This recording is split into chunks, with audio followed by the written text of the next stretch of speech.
সবার প্রতি আমার শুভেচ্ছা এবং ভালোবাসা। আমার ইউটিউব চ্যানেলে সবাইকে স্বাগত জানাচ্ছি। আশা করি যে যেখানে আছেন ভালো আছেন, কুশলে আছেন, নিরাপদে আছেন। প্রকৃতি সদা পরিবর্তনশীল। পরিবর্তন না হলে জীবন এগিয়ে যায় না। কিন্তু মানুষ সহজাতভাবে পরিবর্তন মেনে নিতে চায় না। এই ধ্রুব সত্য নিয়ে আলোচনার শুরুতেই জোহান উলফগ্যাং ভন গোয়েথে তার বিখ্যাত একটি উক্তি উল্লেখ করতে চায়। সেটি হচ্ছে, life belongs to the living and he who lives must be prepared for change. অর্থাৎ জীবন জীবিতদের জন্য, এবং জীবিত থাকতে হলে পরিবর্তনকে মেনে নিতেই হবে। পরিবর্তন হচ্ছে প্রকৃতি। পরিবর্তনের ব্যাপারে প্রকৃতি কারো পছন্দ বা অপছন্দের ধার ধারে না, তোয়াক্কা করে না। প্রকৃতি পরিবর্তনের পক্ষ শক্তি। পরিবর্তন না হলে সবকিছু স্থির হয়ে যাবে। পরিবর্তন প্রকৃতই জীবনের প্রতীক। কিন্তু বাস্তবতা হচ্ছে, পরিবর্তনের প্রতি প্রতিরোধ অর্থাৎ রেজিস্ট্যান্স টু চেঞ্জ, এটি মানুষের একটা সহজাত একটা মানবিক প্রতিক্রিয়া বলা যায়, যার মূলে রয়েছে মনস্তাত্ত্বিক এবং শরীরবৃত্তীয় প্রক্রিয়া, সাইকোলজিক্যাল অ্যান্ড ফিজিওলজিক্যাল মেকানিজম। মানুষের এই প্রবণতার পিছনে দুইটি কারণ আছে। তার প্রথমটি হচ্ছে ফিয়ার অফ আননোন। মানুষ অজানা কোনো কিছুর প্রতি শঙ্কা বা ভয় প্রদর্শন করে। আর দ্বিতীয়টি হচ্ছে দ্য কমফর্ট অফ ফ্যামিলিয়ারিটি, অর্থাৎ পরিচিত পরিবেশে এবং পরিস্থিতিতে মানুষ স্বাচ্ছন্দ্য বোধ করে এবং তা থেকে মানুষ বেরোতে চায় না। মানুষ অভ্যাসের সৃষ্টি, তাই মানুষের দৈনন্দিন জীবনে প্রতিষ্ঠিত রুটিনে যে কোনো হেরফের হলে মানুষের মনে চাপ আর উদ্বেগের সৃষ্টি হতে পারে। বাড়ি পরিবর্তন বা চাকরিতে বদলিজনিত কারণে স্থান পরিবর্তনের মতো সাধারণ ঘটনাও মানুষ মেনে নিতে চায় না। কম বেশি মানুষ উদ্বিগ্ন হয়ে পড়ে। পরিবর্তনের প্রতি প্রতিরোধ অর্থাৎ রেজিস্ট্যান্স টু চেঞ্জ, এই প্রবণতা সবসময় সচেতন সিদ্ধান্ত এমনটি কিন্তু নয়। এটি মানুষের অবচেতন প্রতিক্রিয়ার কারণেও ঘটে থাকে। বোঝার সুবিধার্থে কিছু সাইকোলজিক্যাল থিওরিজ নিয়ে বিষয়টি ব্যাখ্যা করা যাক। তার একটি হচ্ছে লস অ্যাভারশন থিওরি, অর্থাৎ ক্ষতি মেনে না নেওয়ার মনোভাব। এটি মানুষের একটি সহজাত প্রবণতা, যা দ্বারা বলা হয় যে people prefer to avoid losses rather than অ্যাকিউর equivalent gains. অর্থাৎ মানুষ সমপরিমাণ লাভের বিনিময়েও কোনো ক্ষতি মেনে নিতে চায় না। মানুষ স্বভাবজাতভাবে পরিবর্তনের ফলে বাড়তি সুবিধার আশায় বর্তমানে কোনো কিছু হারানো, যা হতে পারে সামাজিক পদমর্যাদা বা কিছু সুখ স্বাচ্ছন্দ্য বা ক্ষমতা ইত্যাদি, মানুষ পছন্দ করে না। আর অন্যটি হচ্ছে Leone ফেস্টিংজারের theory of cognitive dissonance. মানুষ যখন দুটি পরস্পর বিরোধী বিশ্বাসের দোলাচালে থাকে, তখন সে একটি মনস্তাত্ত্বিক অস্বস্তিতে ভুগতে থাকে। যেমন ধরা যাক, একটা বাড়িতে আপনি অনেক বছর ধরে বসবাস করার পর বর্তমান বাড়ি আর এলাকার সুবিধার কথা আপনি চিন্তা করে আপনি বেশ স্বাচ্ছন্দ্যে থাকেন। কিন্তু অন্যদিকে আপনার ছেলের স্কুলের কাছাকাছি হলে এবং কাছাকাছি স্থানে একটা বাড়ি পাওয়া গেলে তাহলে বেশ সুবিধা হয়। এই যে দুটি চিন্তা, এটা বাড়ি পরিবর্তনের ব্যাপারে সিদ্ধান্ত নেওয়ার জন্যে আপনার মনের মধ্যে একটা দোদুল্য মনতার সৃষ্টি হবে। এ ধরনের অস্বস্তিকর পরিবেশ পরিস্থিতিতে মনে পরিবর্তনের বিপক্ষে একটা প্রতিরোধ প্রবণতার জন্ম দেয়। প্রাচীনকালে অ্যারিস্টটল যুক্তি দিয়েছিলেন যে human beings are not naturally good but are led to be good in the society through education. অর্থাৎ মানুষ প্রকৃতিগতভাবে ভালো নয়, কিন্তু শিক্ষার মাধ্যমে মানুষ সমাজে ভালো থাকার দিকে পরিচালিত হয়। তিনি তার যুক্তিকে ডক্ট্রিন অব দ্য গোল্ডেন মিন এর দ্বারা ব্যাখ্যা করেছেন, যা এক ধরনের মিডল ওয়ে দর্শন, মিডল ওয়ে ফিলোসফি। এটি একটা থিওরি যা দিয়ে মানুষ কিভাবে ভালো হতে শেখে, সুখ অর্জন করে এবং ভালো জীবনযাপন করে সে ধারণার একটি ব্যাখ্যা করা হয়েছে। আগেই উল্লেখ করা হয়েছে যে পরিবর্তনের প্রতি প্রতিরোধ মানুষের একটা স্বাভাবিক মানবিক প্রতিক্রিয়া, যার মূলে রয়েছে মনস্তাত্ত্বিক এবং শরীরবৃত্তীয় প্রক্রিয়া। এটি অজানার প্রতি শঙ্কা এবং পরিচিত পরিবেশ পরিস্থিতিতে স্বাচ্ছন্দ্য বোধ করার সঙ্গে জড়িত। মানুষ অভ্যাসের সৃষ্টি এবং প্রতিষ্ঠিত রুটিনে যে কোনো ব্যাঘাত মানুষের মনে চাপ বা উদ্বেগের সৃষ্টি করে। পরিবর্তনের প্রতি প্রতিরোধের মনোভাব কেন একটি স্বাভাবিক মানবিক প্রতিক্রিয়া, তার ব্যাখ্যা নিম্নে প্রদান করা হলো। তার প্রথমটি হলো ফিয়ার অব দ্য আননোন, অজানার প্রতি ভয়। বলা বাহুল্য যে কোনো পরিবর্তনের সাথে অনিশ্চয়তা আর অজানা বিষয় এ দুটি জড়িত থাকে, যা ভয় এবং উদ্বেগের জন্ম দেয় সব মানুষের মনেই। এমনটি ঘটে বিশেষ করে যখন পরিবর্তনের ফলে কারো জীবনের রুটিন এবং কমফর্ট জোনসকে এলোমেলো করে দিতে পারে। দ্বিতীয়টি হচ্ছে হ্যাবিট অ্যান্ড রুটিন, অভ্যাস এবং নিত্য কার্যসূচি। মানুষ অভ্যাসের সৃষ্টি এবং জীবনের জন্যে কোনো প্রতিষ্ঠিত রুটিন মানুষের মনে এক ধরনের নিরাপত্তা বোধের জন্ম দেয়। পরিবর্তন যেহেতু সে রুটিনকে বিশৃঙ্খল করে দেয়, তাই পরিবর্তন সম্পর্কে মানুষের মনে প্রতিরোধ বোধের জন্ম নেয়। এ ব্যাপারে তৃতীয় বিষয়টি হলো ব্রেনস রেসপন্স টু চেঞ্জ, পরিবর্তনে মস্তিষ্কের প্রতিক্রিয়া। মস্তিষ্কের লিম্বিক সিস্টেম, যা মানুষের আবেগ এবং স্মরণ শক্তির সাথে সম্পৃক্ত, সেটি কোনো সম্ভাব্য পরিবর্তনকে হুমকি হিসেবে বিবেচনা করে মানুষের আত্মরক্ষামূলক যে ফাইট অর ফ্লাইট, যুদ্ধ করো অথবা ভাগো, এই প্রবণতাকে উস্কিয়ে দিয়ে দেহ মনে চাপের সৃষ্টি করে। শেষটি হচ্ছে কগনিটিভ এফর্ট, বোধগম্য শক্তি। পরিবর্তনের সাথে মানিয়ে নেওয়া, নতুন দক্ষতা অর্জন করা এবং পরিবর্তিত পরিবেশে নতুনভাবে সামাজিক বন্ধন সৃষ্টি করার প্রয়োজন হয়। এগুলোর জন্যে প্রচুর মানসিক শক্তির দরকার হয়, যা কষ্টসাধ্য, যার ফলে মানুষ স্বভাবগতভাবে পরিবর্তন পছন্দ করে না। পরিবর্তনের প্রতি মানুষের মনস্তাত্ত্বিক এবং শরীরবৃত্তীয় সাইকোলজিক্যাল অ্যান্ড ফিজিওলজিক্যাল এই অনীহা থাকলেও মনে রাখতে হবে, জীবনের সাফল্যের জন্য পরিবর্তন অপরিহার্য এবং অনস্বীকার্য। পরিবর্তন ছাড়া জীবন স্থবির। অন্যদিকে মানুষ স্বভাবগতভাবে পরিবর্তনকে প্রতিরোধ করতে চায়। পরস্পর বিরোধী এ দুটি পক্ষের এক পক্ষ হচ্ছে প্রকৃতি আর অন্য পক্ষ হচ্ছে আপনি নিজে। প্রকৃতির উপর নিয়ন্ত্রণ প্রতিষ্ঠা করা অসম্ভব হলেও অন্য পক্ষ অর্থাৎ আপনার নিজের উপরে কিছুটা নিয়ন্ত্রণ প্রতিষ্ঠা করা কিন্তু সম্ভব। আর জীবনের সাফল্য আনতে হলে নিজেকে পরিবর্তনের প্রতি যে অনীহা, সেটাকে নিয়ন্ত্রণ করে এবং নিয়ন্ত্রণ করতে পারলে জীবনে সফলতা আসবে এবং সফলতা আনার জন্য এটা একটা আবশ্যকীয় বিষয়। পরিবর্তন নিয়ে প্রকৃতি প্রদত্ত এ বাস্তবতা আর মানুষের মধ্যে পরিবর্তনের প্রতি অনীহার আলোকে আজকের আলোচনার বিষয় জীবনের সফলতার জন্য অপরিহার্য তিনটি C, the 3 C's of life. তিনটি সি হলো চয়েস অর্থাৎ পছন্দ করা, চান্স অর্থাৎ সুযোগ নেওয়া এবং চেঞ্জ পরিবর্তন করা।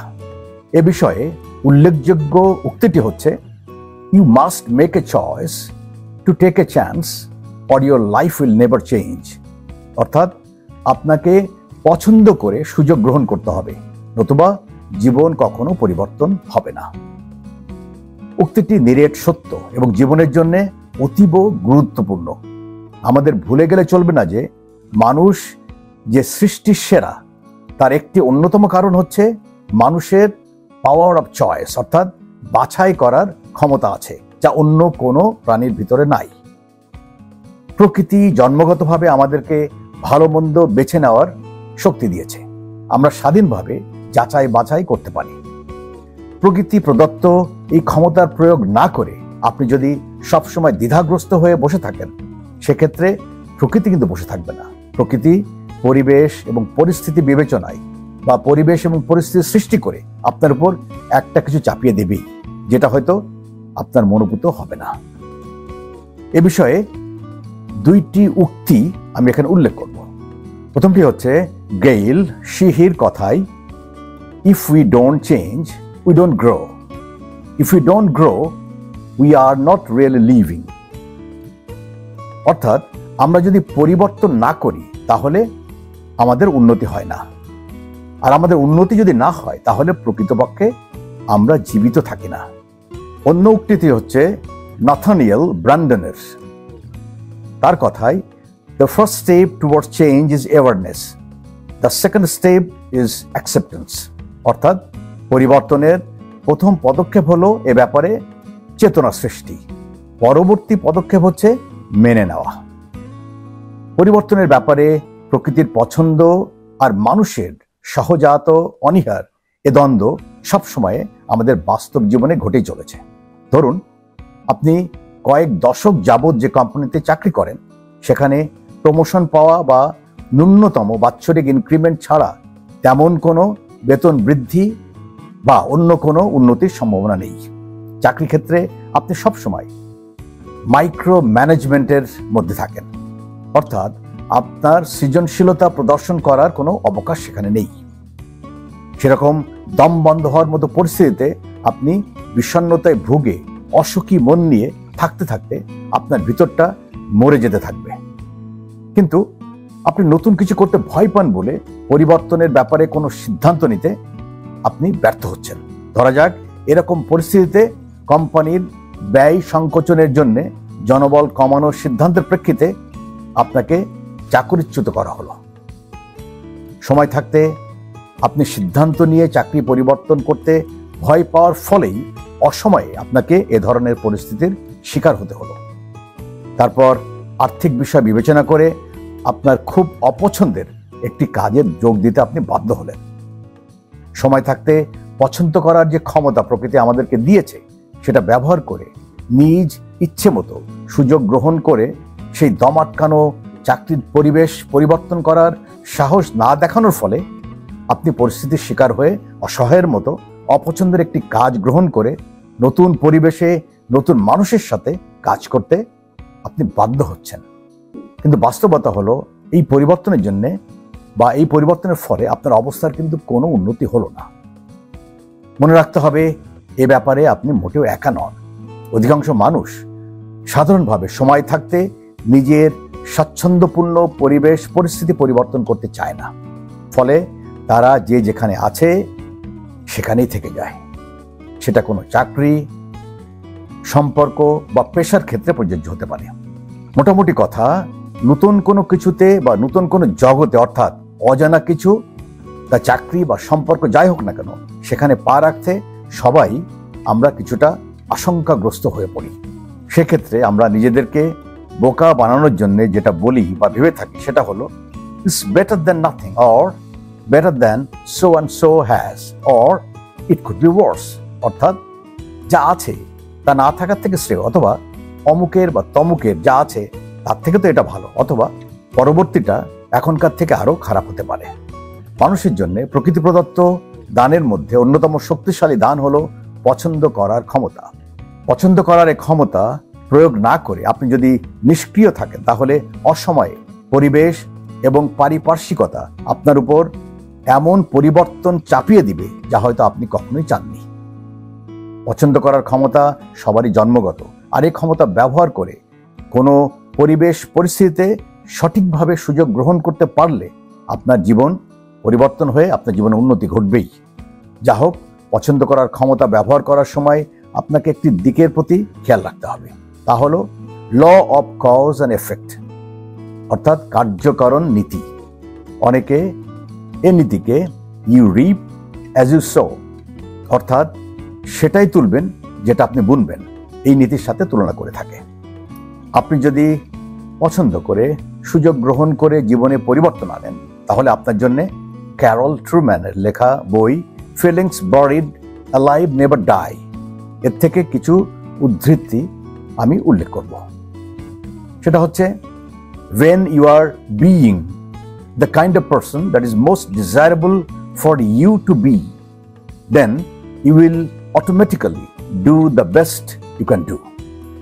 Then you will have the peace and whatever else that is most desirable in life for you to have. অর্থাৎ আপনি যদি বিইং অর্থাৎ সচেতন সত্তামান মানুষ হন, যেরকম নশ্বর অস্তিত্ব অনুভব করা আপনার কাম্য, তাহলে স্বয়ংক্রিয়ভাবে আপনি আপনার সেরাটা প্রমাণ করবেনই এবং আপনি প্রশান্তি অনুভব করবেন। আর জীবনের কাছ থেকে আপনার অন্য যা কিছু কাম্য সেগুলো আপনি পাবেন। উদ্ধৃতিটির এভাবে ব্যাখ্যা করা যায়, যেমন নিজের অন্তরের চাওয়া অনুসরণ করে কোনো কিছু করা এবং নিজের চাকরি, আত্মীয়তা, পেশা বা অন্য যা কিছু আপনার আত্মার আকাঙ্ক্ষা পূরণে সহায়ক নয়, তার সবকিছু পরিত্যাগ করা হচ্ছে সত্তামান পুরুষ অর্থাৎ বিইং হওয়ার প্রথম পদক্ষেপ। তারপর সুযোগ গ্রহণ করে পরিবর্তন আনতে পারলে আপনি আপনার সেরাটা প্রমাণ করে আপনার কাঙ্ক্ষিত ফল লাভ করতে পারবেন। মনে রাখা দরকার, we are not human havings, nor we are human doings, but we are human beings. অর্থাৎ আমরা মানুষ কেবল পাওয়ার বা ভোগের জন্য নয়, আবার কেবল কাজ করার জন্যও নয়, আমরা সচেতন সত্তামান মানুষ। ক্যারল ট্রুম্যানের কথায়, so instead of having, doing, being, life works best being, doing and having. অর্থাৎ অতএব কেবলমাত্র পাওয়া বা ভোগ করা, কাজ করা এক সত্তা হওয়ার পরিবর্তে জীবন সফল হবে সচেতন সত্তামান মানুষ হয়ে কাজ করা, পাওয়া বা ভোগ করা। আলোচনা শেষ করার আগে বলবো, so with this basic understanding of being first, it can be easier to make a choice for something new. Take the chance required so that you make changes in your life. অর্থাৎ প্রথমে সচেতন সত্তামান মানুষ হওয়ার বিষয়টি হৃদয়ঙ্গম করলে জীবনে নতুন কিছু পছন্দ করে সুযোগ গ্রহণ করার বিষয়টি সহজ হবে এবং আপনি জীবনকে পরিবর্তন করতে সক্ষম হবেন। আলোচনার সাথে থাকার জন্য ধন্যবাদ এবং কৃতজ্ঞতা। এ ধরনের জীবন ঘনিষ্ঠ বিষয় যা আমি মনে করি সব বয়সী এবং শ্রেণী পেশার মানুষের জীবনে সফলতা আনার জন্য প্রয়োজন, এ বিষয়গুলো সরাসরি আলোচনার জন্য আমি এবং আমার টিম স্কুল, কলেজ, ইউনিভার্সিটি এবং কর্পোরেট হাউসে ক্লাস বা সেমিনারের মাধ্যমে সরাসরি আলোচনা করে থাকি। কারণ সরাসরি আলোচনায় ইন্টারাকশনের সুযোগ থাকে। এ ধরনের সরাসরি আলোচনার প্রয়োজন হলে দয়া করে লিখে জানাবেন। আমার চ্যানেল যদি আপনাদের ভালো লাগে তাহলে চ্যানেলটি লাইক, কমেন্ট এবং সাবস্ক্রাইব করে সাথে থাকবেন আশা করি। সবাই ভালো থাকুন, সুস্থ থাকুন। ধন্যবাদ ও কৃতজ্ঞতা। মানবিকতায় মানব ধর্ম। Humanity is human religion.